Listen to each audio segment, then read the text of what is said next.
I am going to start our lecture with the name of Allah, who is the most gracious and the most merciful. Bismillahir Rahmanir Rahim.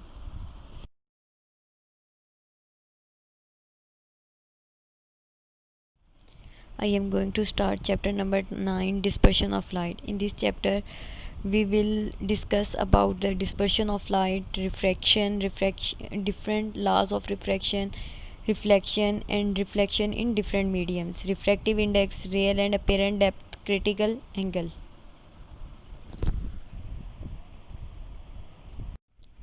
What is meant by the dispersion of light? The process of splitting of white light into 7 different colors. इस process के अंदर जो light होती है वो different colours के अंदर divide हो जाती है, स्प्लिट हो जाती है 7 कलर्स के अंदर। जो हमारे पास बेसिक वाइट लाइट होती है, जो सन लाइट होती है, जो सन लाइट होती है, जब वो 7 कलर्स के अंदर डिस्पर्स हो जाती है, बारिश आती है, बारिश के बाद भी इसी तरह होता है। जो रेनबो की क्रिएशन होती है वो due to the splitting of white light into 7 colours. इसके एग्जांपल में through a window glass light reflect and refract. जब हम गिलास, शीशे की जो खिड़की होती है उसमें जब देखते हैं तो जो लाइट होती है वो रिफ्लेक्ट भी होती है और रिफ्रैक्ट भी होती है, टकरा के गुजर भी जाती है और वापस भी मुड़ जाती है। We can observe the object through the glass due to refraction, light passes through the glass. We can also observe the reflection as we can observe our own image by looking at the same window glass. जब reflection का process हो रहा होता है, जब reflection अकर होती है तो हम देखते हैं कि जो विंडो गिलास है, विंडो का शीशा है, उसके अंदर हमें अपना अक्स भी नज़र आ रहा होता है। It's due to reflection.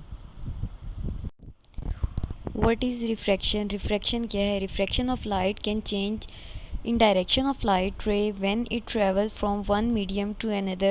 Refraction में बेसिकली क्या होता है, जो लाइट है वो अपना डायरेक्शन को चेंज कर लेती है जब वो एक मीडियम से दूसरे मीडियम में इंटर होती है। एयर से वो गिलास में इंटर हो या गिलास से वो एयर में इंटर हो तो वो अपनी डायरेक्शन चेंज कर लेती है। Prism and rainbow formation are examples of refraction. Prism या फिर जो रेनबो के अंदर जो कलर्स होते हैं वो रिफ्रैक्शन की एक एग्जांपल है। Mirage and the looming are the effects of refraction. Mirage भी एक एग्जांपल है किस चीज़ की? रिफ्रैक्शन की। Causes of refraction, the change speed of light while entering the different medium.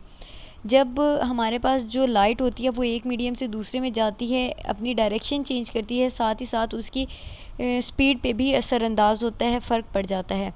Laws of refraction, हमारे पास 2 लॉज हैं रिफ्रैक्शन के, the refracted ray, incident ray and the normal at the interface of two transparent medium at the point of incidence lie.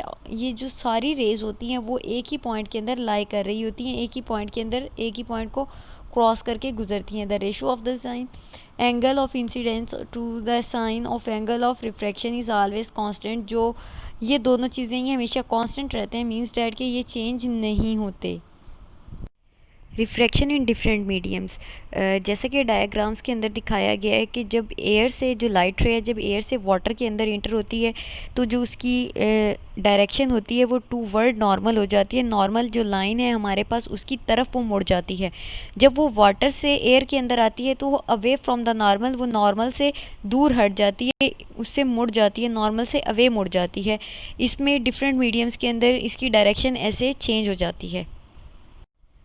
refractive index is basically the ratio of the speed of light in a vacuum. Vacuum के अंदर जो speed of light की ratio को find out करना होता है, basically वो हमारे पास रिफ्रैक्टिव इंडेक्स है। हम रिफ्रैक्टिव इंडेक्स कैसे फाइंड आउट कर सकते हैं?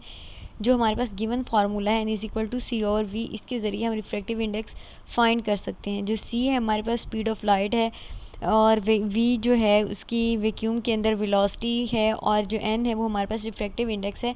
हम इस फार्मूले के ज़रिए जब हमें 2 चीज़ें फाइंड आउट होंगी और हम 2 चीज़ों के फाइंड आउट होने के बाद हम थर्ड चीज़ को फाइंड आउट कर सकते हैं, उसका रिफ्रैक्टिव इंडेक्स फाइंड कर सकते हैं।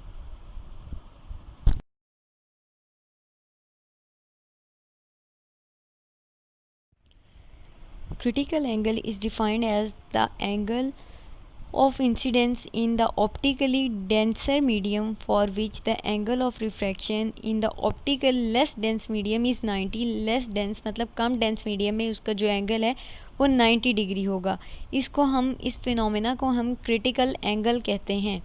जैसे कि आपके पास डायग्राम है, डायग्राम में भी उसको एक्सप्लेन किया गया है कि जब हमारे पास जो लाइट रे है वो जा रही है गिलास से एयर की तरफ, गिलास टू एयर मूव कर रही है, तो जो क्रिटिकल एंगल उसका बन रहा है, इंसिडेंस जो एंगल है वो ग्रेटर है देन द जो उसका एंगल ऑफ इंसिडेंस है लेस, मतलब वो 90 डिग्री है।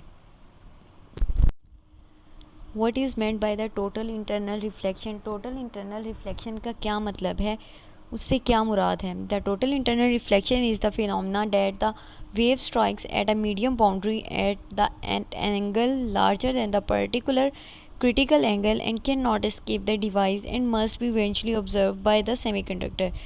इसके अंदर वो कह रहे हैं कि ये कैसा अमल है जिसके अंदर क्या होता है, जब हमारे पास लाइट रे हम उसे देते हैं, लाइट सोर्स हम उसे देते हैं, जो लाइट की रेज़ हैं वो जाती हैं और टकराती हैं, मीडियम की बाउंड्री के साथ स्ट्राइक करती हैं, और जो उसका एंगल ऑफ इंसिडेंस होता है वो स्मॉलर होता है एंगल, क्रिटिकल एंगल से। क्रिटिकल एंगल उसका लार्जर होगा than the angle of incidence, और वो फिर जो कुछ लाइट रेज़ हैं वो डिफरेंट एंगल्स पे डिफरेंट मीडियम के अंदर, कुछ एयर मीडियम में चली जाएंगी और कुछ वाटर मीडियम ही रहेंगी, और वो डिफरेंट एंगल्स के साथ टर्न हो जाती हैं और उनका क्रिटिकल एंगल लार्जर होता है than the angle of incidence.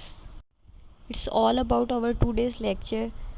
Thank you, फी अमान अल्लाह।